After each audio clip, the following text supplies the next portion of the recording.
कश्मीर के राजवंश कल्हड़ की राज तरंगड़ी से जानकारी मिलती है कि 800 ईस्वी से 1200 ईस्वी तक कश्मीर में 3 राजवंशों यानी कारकोट वंश, उत्पल वंश तथा लोहार वंश ने राज्य किया। कारकोट वंश दुर्लभ वर्धन ने 7वीं शताब्दी में कारकोट वंश की स्थापना की। फैनसांग के अनुसार उसके राज्य में तक्षशिला, सिंहपुर, उड़ीसा एवं राजपूतना शामिल थे। उसके उत्तराधिकारी दुर्लभक यानी 632 से 682 ईस्वी ने प्रतापादित्य की उपाधि धारण की। प्रतापपुर नगर की स्थापना की। उसके 3 पुत्रों चंद्रपीड़ यानी वज्रादित्य, तारापीड़ यानी उदयादित्य और मुक्तापिंड यदि ललितादित्य में से तारापिंड को कल्हड़ ने क्रूर शासक बताया है।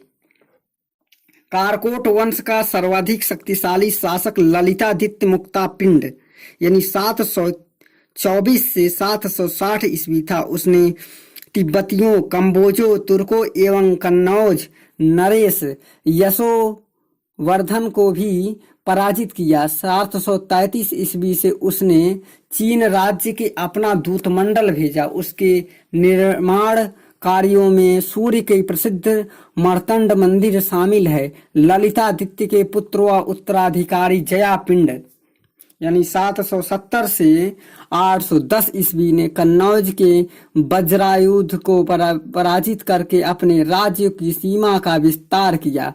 वह विद्वानों का आश्रयदाता भी था। उसके दरबार में क्षीर, उद्भट, भट्ट, दामोदर गुप्त आदि विद्वान थे। 810 ईस्वी में जयपिंड की मृत्यु के साथ ही कारकोट वंश का अंत हो गया। अब हम देखते हैं उत्पल वंश। कश्मीर के उत्पल वंश की स्थापना अवंती वर्मन यानी 883 से 885 ईस्वी में हुई। कृषि के विकास हेतु अभियंता सुम्य के निरीक्षण में उसने कई नहरों का निर्माण कराया। उसने अवंतीपुर नगर यानी नामक नगर का सुइयापुर सोपार नामक कस्बे का निर्माण करवाया। रत्नाकर व आनंदवर्धन उसके राजकवि थे। अवंती वर्मन के उत्तराधिकारी शंकर वर्मन यानी 885 से 902 ईस्वी ने लगातार युद्ध के कारण धनाभाव की पूर्ति हेतु जनता पर करों का बोझ बढ़ा दिया, जिसके कारण वह बहुत लोग अलोकप्रिय हो गया। इसके बाद गोपाल वर्मन गद्दी पर बैठा। अव्यवस्था व अशांति के कारण 939 ईस्वी में ब्राह्मण कुल में उत्पन्न यशवर्क ने कश्मीर की सत्ता ग्रहण करके शांति को व्यवस्था की। 948 ईस्वी में यशकर की मृत्यु के बाद उसका मंत्री पूर्व गुप्त सिंहासन रूढ़ हुआ। 950 ईस्वी से 958 ईस्वी तक पूर्व गुप्त के पुत्र क्षेमेंद्र गुप्त ने शासन किया। क्षेमेंद्र गुप्त का विवाह लोहार वंश की राजकुमारी दिद्दा से हुआ, जिसने अपनी पति की मृत्यु के बाद लगभग 50 वर्षों तक कुशलता से कश्मीर का शासन चलाया। 1003 ईस्वी में रानी दिद्दा की मृत्यु के बाद उसके भतीजे संग्राम राज ने कश्मीर में लोहार वंश की स्थापना की।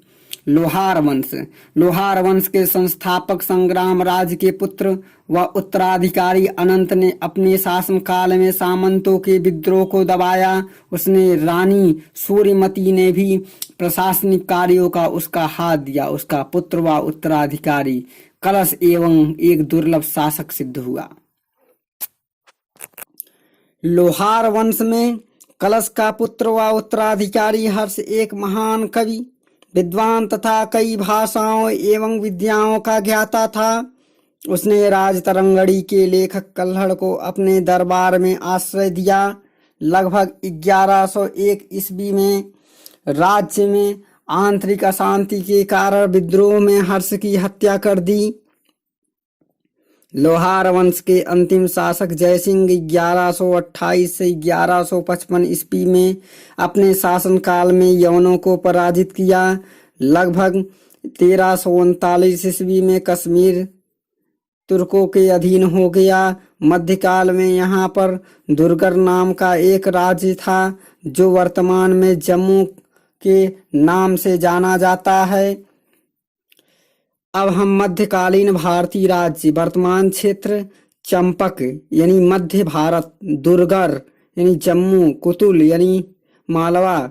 अब इसमें से हम ये देखेंगे कि कौन सही है, तो हमारा सही है दुर्गर यानी जम्मू। अब कल्हड़ के पिता चंपक ब्राह्मण कुल के तथा हर्ष के प्रशासन में मंत्री थे। कल्हड़ द्वारा संस्कृत में रचित राज तरंगड़ी की रचना लोहार वंश के अंतिम शासक जयसिंह के काल में हुई। राज तरंगड़ी में 8 तरंग और 8000 श्लोक हैं। पहले 3 तरंगों में कश्मीर के प्राचीन इतिहास का वर्णन, चौथे से छठे तरंग में कारकोट तथा उत्पल वंश का वर्णन तथा 7वें और 8वें तरंग में लोहार वंश का इतिहास उल्लिखित है। इस पुस्तक में राजनीतिक सदाचार व नैतिक शिक्षा पर प्रकाश डाला गया है तथा लेखक द्वारा पक्षपात रहित होकर राजाओं के गुण एवं दोषों की चर्चा के कारण भी यह पुस्तक बहुत उपयोगी ऐतिहासिक जानकारी का स्रोत है।